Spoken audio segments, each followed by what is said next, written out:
Welcome to the Top Dog Mindset Podcast, where we unlock the secrets of running a successful dog training business. I'm your host, Kevin, joined by my co-host, Angel. Together, we bring you expert insights, inspiring stories, and practical tips. Whether you're a seasoned pro or just starting out, we're here to provide you with the necessary information to build a thriving dog training company. So relax, join us with a cup of coffee as we explore the Top Dog Mindset Podcast. All right, we're live. Welcome back, everyone. So we got an interesting topic for you guys today. I was talking to one of our clients recently, and it was a really good conversation. We were actually discussing this on our Tuesday group coaching call with all of our clients, and I figured this would be a good topic for us to kind of talk about on the podcast. So the topic is the idea of setting new goals for yourself inside of your business, and this is going to be very intertwined with even burnout. And one of our clients was mentioning to me that he was, not that he would care if I said his name, but I'm not going to say his name anyway, just out of respect. But he was saying to me how he started his business, he moved to a new place, and he had a business plan, and he accomplished everything in that business plan ahead of schedule. So he had a 5-year business plan, and all of a sudden, within a year and a half, he had already checked all the boxes for what he wanted to do, make a certain amount of revenue, be able to start expanding his business, all that stuff.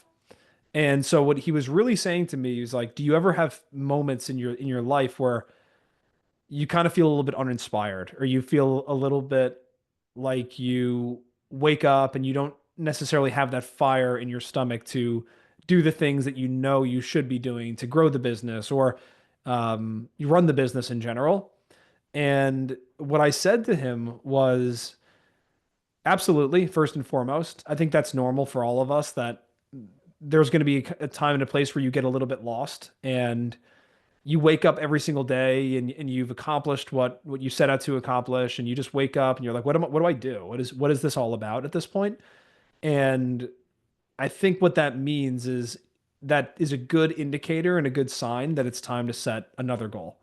And one of the things that was said to me one time that I heard that was very impactful is, goals are not finish lines, they're mile markers. And so if you have, it's an inherently flawed premise if you just start with the idea of, once I accomplish this goal, I'll feel forever fulfilled and happy, and I'll never want more than that, or I'll never, push for more than that because that's all I ever want to do.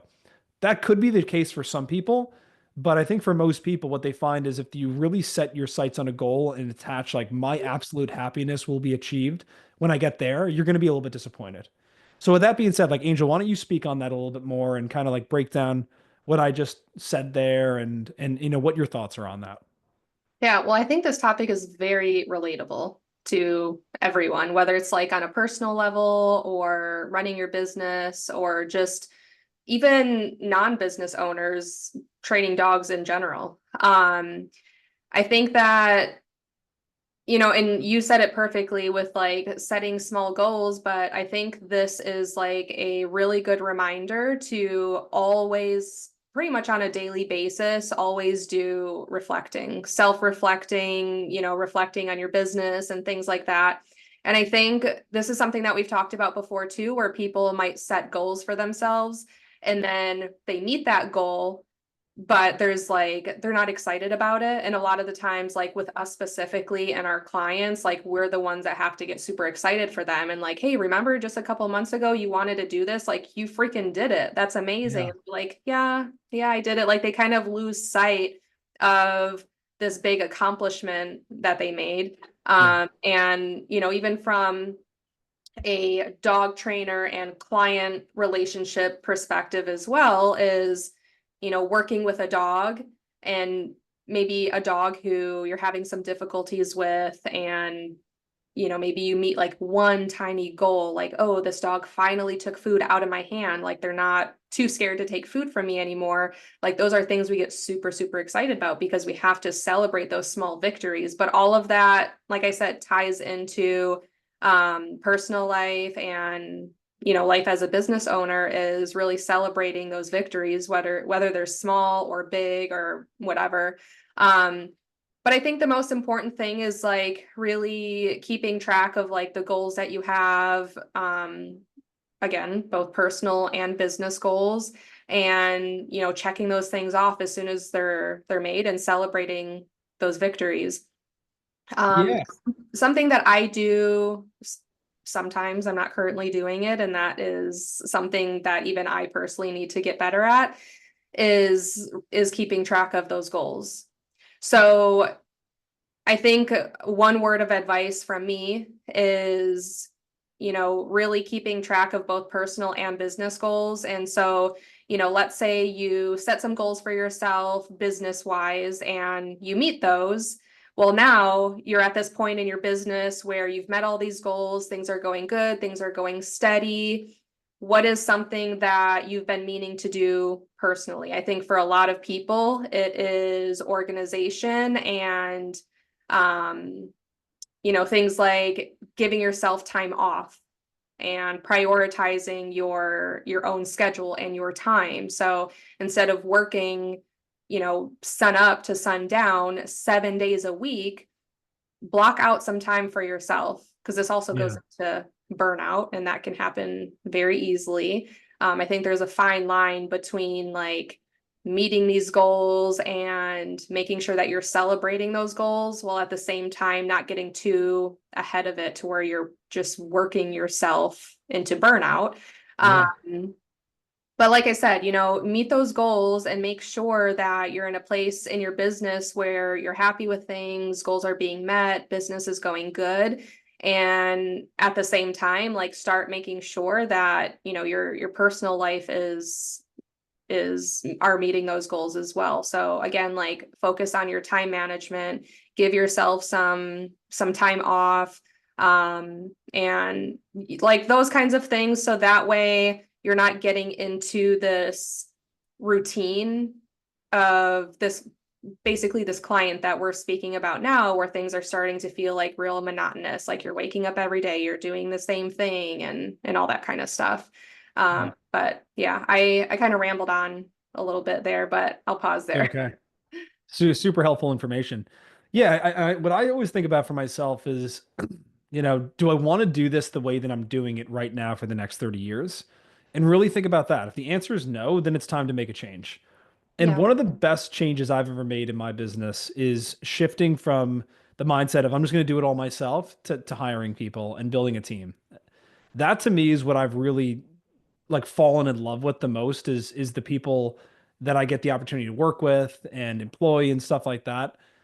Because it's very easy as a business owner to fall into the trap of I got to be as profitable as possible. I got to keep everything. And at the end of the day, there's there's time for that. When you first start, like, yeah, you do want to be as profitable as possible. You do want to build up a little bit of a war chest so that if you fall on hard times in the business, you can survive it and stuff like that. But when you get to the place of I know how to get clients, I know how to stay booked out and be consistent and sell high ticket programs, at that point, to me, it's like it's time to expand your team and it's time to like share the wealth with other people too.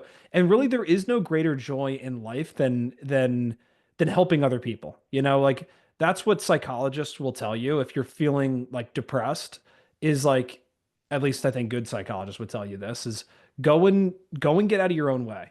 Go and get out of your own way and go try and be like a servant of somebody else, try and help somebody else, because if you're helping somebody else, then you're not so focused on me. And it's the same thing in your business, where it's like if you're so focused on like I got to save every single penny in my business, I got to do everything myself. It's just like all it becomes about is me. And at the end Mhm. of the day, it's like it's a real blessing to be able to have other people working with you, working towards building the same vision. And there's really good people out there. I think that like that's the number one thing I really want to like express right now is the common narrative that you hear from most people is you can't find good people. It's too hard to find good workers and stuff like that. And it is hard to find good people. But the truth is when you do find them, like hire them, hold on to them, Yeah. and treat them well, because like it's going to make your life so much better to do that than just trying to do it the other way. And you're not supposed to be running your business in year 3 the way that you were running it in year 1. If you're doing that, then there's something wrong going on there.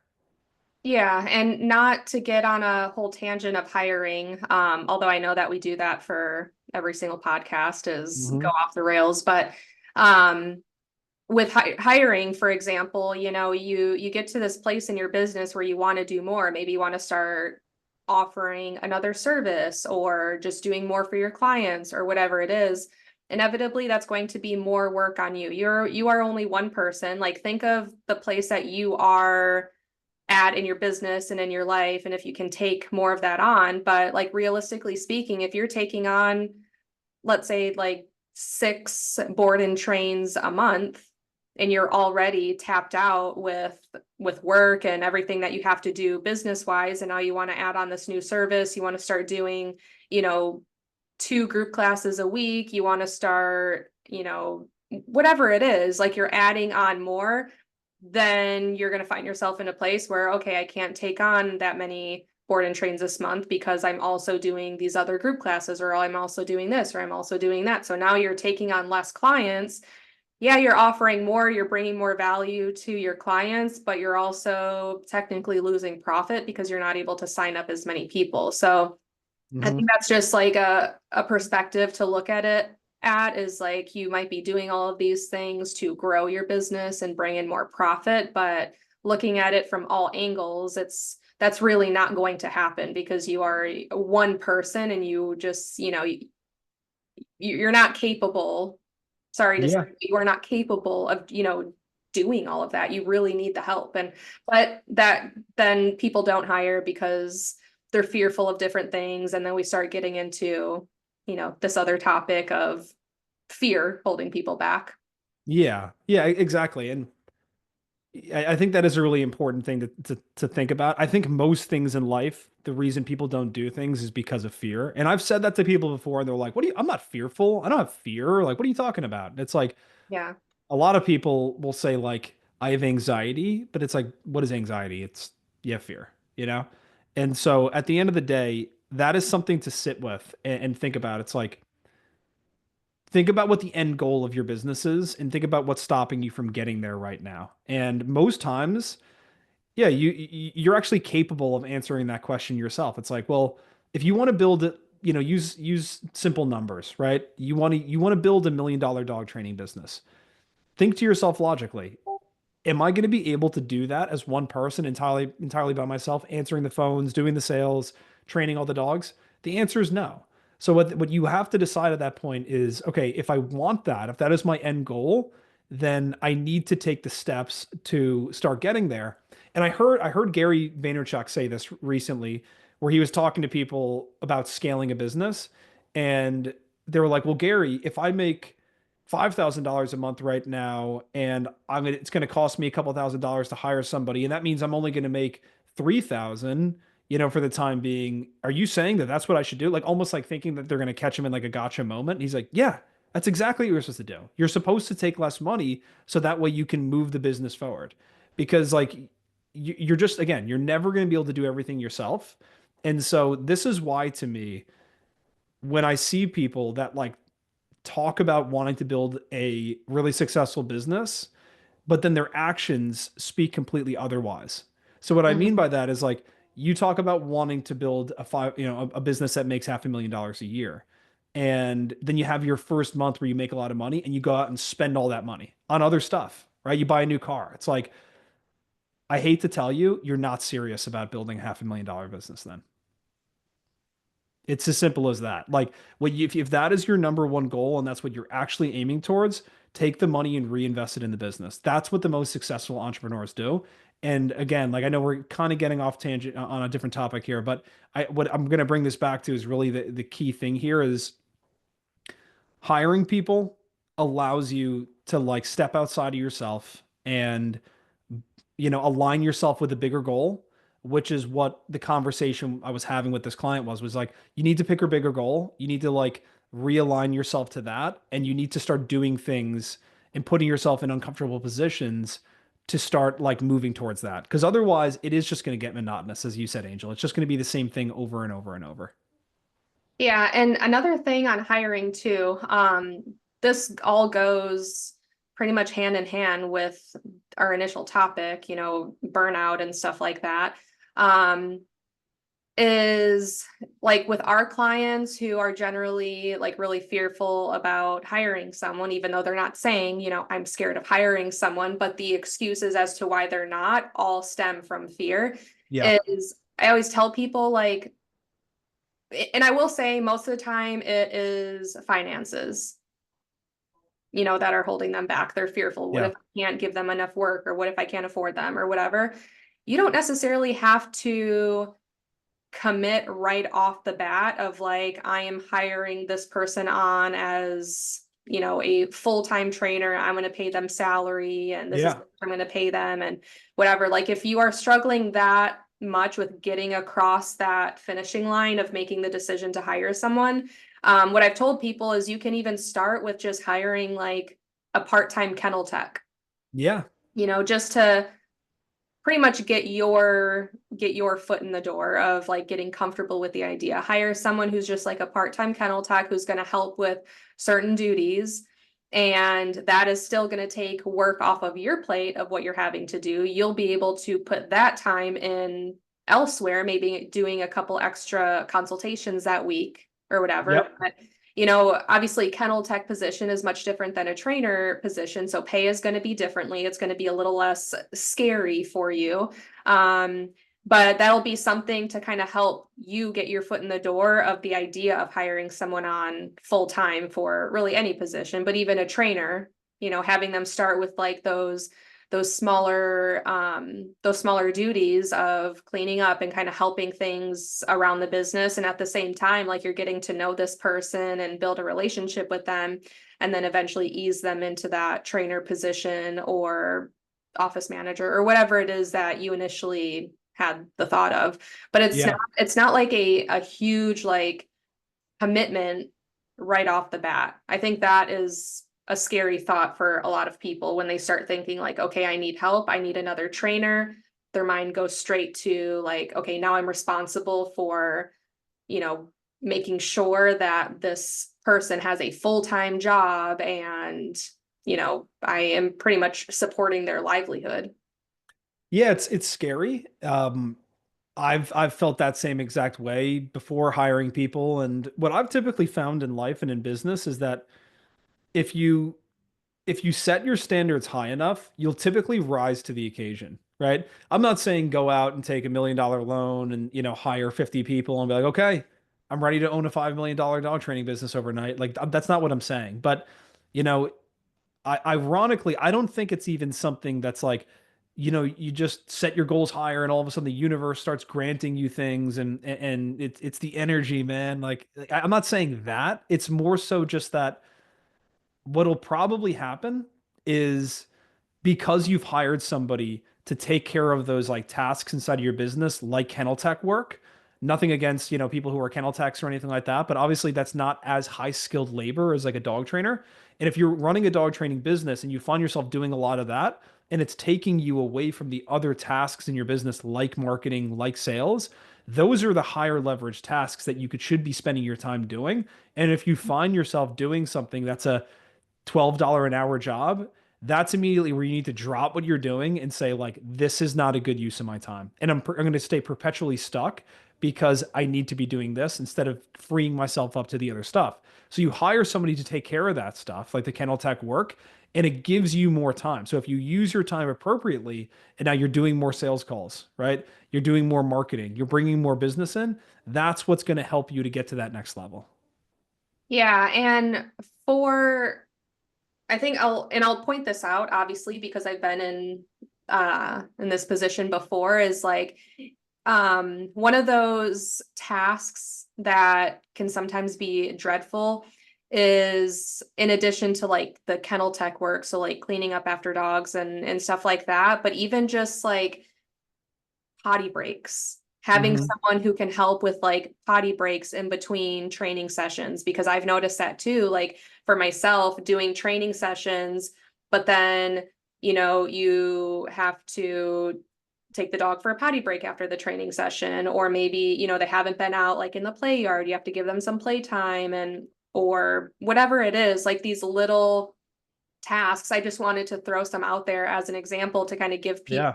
an idea of how this goes. But like think of other businesses, Walmart, for example, or even big hospitals, they hire cleaners and they hire like people for that little stuff. Imagine if they didn't hire people for those positions, all of the like associates and stuff like that would be responsible for cleaning the entire store, and Yeah, that would take away so much time from all of their customers. You know, exactly. everyone knows Walmart has like one register open anytime you go. So there would be no registers of Yeah. people if they didn't have cleaners and stuff like that overnight. Yeah. Yeah. Yeah. And even that's a really good example. And on our group coaching call yesterday, the example I used is, you don't go to Apple and expect Tim Cook to come out of the back and start handing you your iPhone and like putting in the SIM card and teaching you how to use it. Or you don't expect Jeff Bezos to deliver your Amazon package. It's like, Mhm. I think that there's a time and place for this. If you're at a point where you're profitable enough and you're making enough money to pay your bills, I'm not necessarily saying that's the time. This is not for everybody, for every phase of their business. The people I'm more speaking to right now, it's like if you have bigger goals and if you're making money and your mindset is like, I just don't want to give up some of that money, without getting too introspective here, I also think that there's an aspect to this where it's like there's a part of society that tells you like it's all about making as much money as you possibly can and acquiring as much wealth as you possibly can. And I would even tell you to reject that a little bit and just be like, Mhm. what's way more fulfilling in life is having other people that work with you, are, building the same goal as you. You get to help them in their life. You get to see like the fruits of like you being able to like help, employ somebody who uses the money for their family and stuff like that is so much better than being cool. I had an extra like grand in my bank account this month. It's like there's so much money out there to be made. And at the end of the day, it shouldn't just be about trying to keep as much for yourself. As business owners, it should be really about trying to build something really freaking cool. Like that should be your goal. It's like build a business that's really cool and that blows you away at the end of it, where you're like, I can't believe I actually did that. From being the like 20-year-old guy or girl who didn't know what the hell I was doing to all of a sudden I have all these people, all these systems, this business that people want to work for and stuff like that. That's going to be way more impactful and it's going to impress you way more than being like, yeah, I saved a couple extra $1,000. Yeah. I think it would be really helpful to do an analysis on yourself and your business and the way that you're running your business and stuff like that. Obviously, we kind of help our clients do that. But just, think to yourself things that are lacking in your business. If you feel like you're struggling with answering the phone, why are you struggling with answering the phone? Is it because you're burnt out and you're avoiding it? Well, if you're burnt out, you need help. You need help Yes. answering the phone. Are you not answering the phone because you're so busy doing all of these other things? Again, you need help either answering the phone or doing all those other small things. Are Yeah. you not able to take as many dogs because you don't have the time? Why don't you have the time? So Yeah. just like questions that we would ask you or anyone else who is maybe like a mentor would ask you, ask yourself that. Yes. When you 100%. answer, when you answer a question, ask yourself why again and get down to the root cause of that. But I think it's always going to lead back to you just need the help. You need the help to grow. Yes, 100%. And what I always think about is, I know I've said this many times, so forgive me if you guys are bored of hearing this, but when it comes to burnout, ask yourself, who is this phantom person who is burning me out, right? Because somebody's doing it to you. Like somebody is burning you out, right? And it's like, okay, you could say it's my clients or something like that, but at the end of the day, you are the owner of the business. You are the one who makes the decisions. And it's like there's that meme of like, I'm going to totally butcher this, but it's like the guy putting on the clown makeup. Have you seen that one where it just gets like progressively more he's putting on like that he's putting on the Yeah. makeup and the nose and the wig. And it's just like that's what I always think about with stuff like this. When I think about even myself and my business, it's like I'm feeling burnt out, people are taking advantage of me or I don't have enough time. And then it's like at the end of it, it's like dude, you're the one who's looking back at himself in the mirror going like you made all these decisions. Mm-hmm.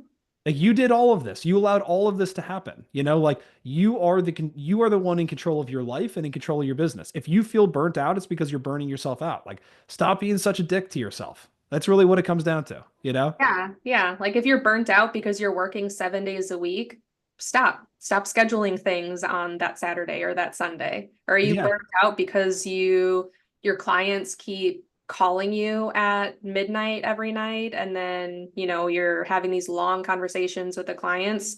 Well, stop. Put Yeah. boundaries on it. You know, Yeah. Yeah. business hours close at 6 p.m. or 8 p.m. or whatever it is. Yeah. Yeah. And then it's like, but what if my clients leave? It's like, okay, they're not people you want to work with anyway. Yeah. That to me is like a massive red flag. When people are like calling me at like 10 o'clock at night and they need me right now, I'm like, are you kidding? There's no reason for this. No, nobody's having a heart attack right now. Like this can wait until 9 o'clock tomorrow morning, you know? Yeah, exactly. And it should be the same thing for you guys. I mean, there's a time and a place for that. Like if the dog's having an emergency or something like that, or I've answered calls. If somebody sends me a message, they're really having an emergency. Like, of course, I'll go out of my way to help a client. But just somebody with like a question about like, why is my dog barking?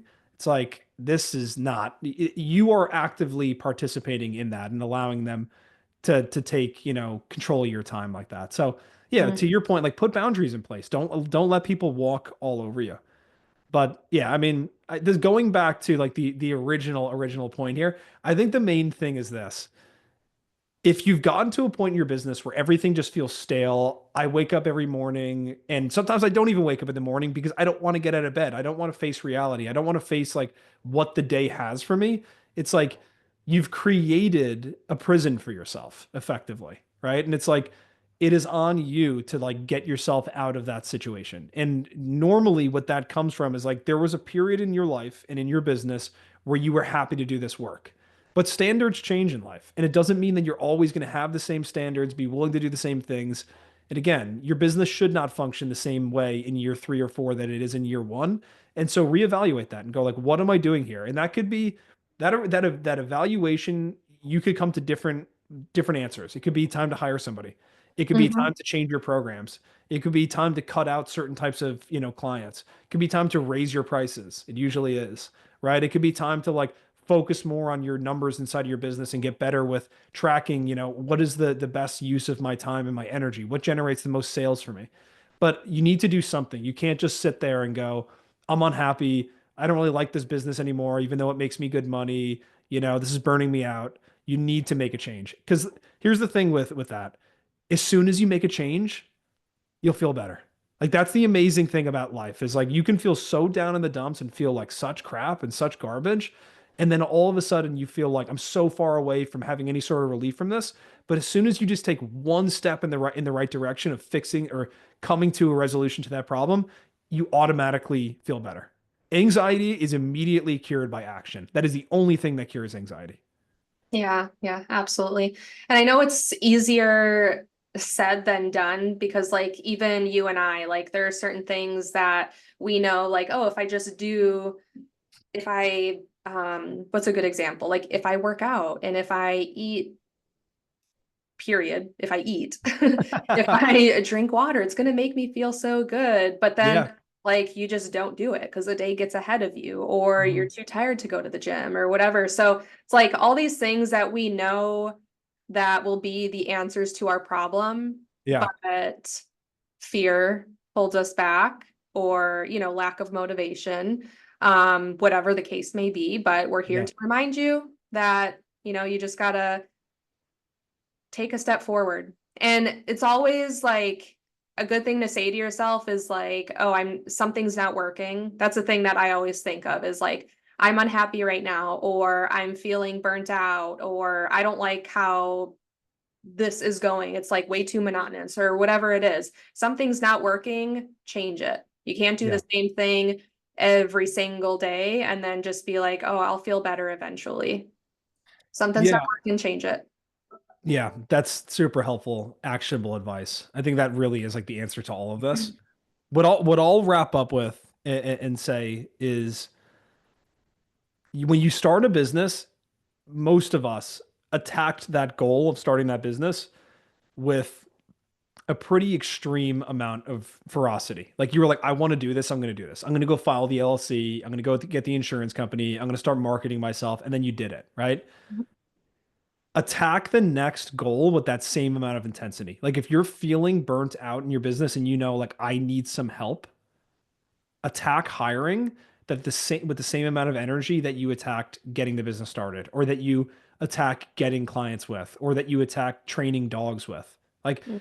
put attention into it. Don't just be passive about it and be like, oh, if I'm meant to hire somebody, the right person will come along. Maybe, but customer acquisition I'm sorry, talent acquisition, like employee acquisition, requires just as much effort as client acquisition does. Sometimes, in some cases, more. The best businesses like the Amazons and the Apples and the Walmarts, like the reason they have these CEOs and these C-suite executives that are very intelligent people is not because like they're just like, oh, maybe we'll find somebody good to fill like the COO position in this company. It's like, no, they recruit people. They go and find really talented people. They hit them up. They're like, hey, would you be interested in making a change? We can, like, you need to be proactive in going to find people. You can't just be passive about going to get them. Right. Yeah. All right, well, listen, we'll wrap it up there for the day, but I hope you guys got some value out of this. I know that this was a little bit heady, maybe, but as always, we appreciate you guys watching and listening. So if there's anything you guys want to hear us talk about, any topics that you want covered, just let us know in the comment section, and we'll see you guys all very soon. See you guys. Hi, guys.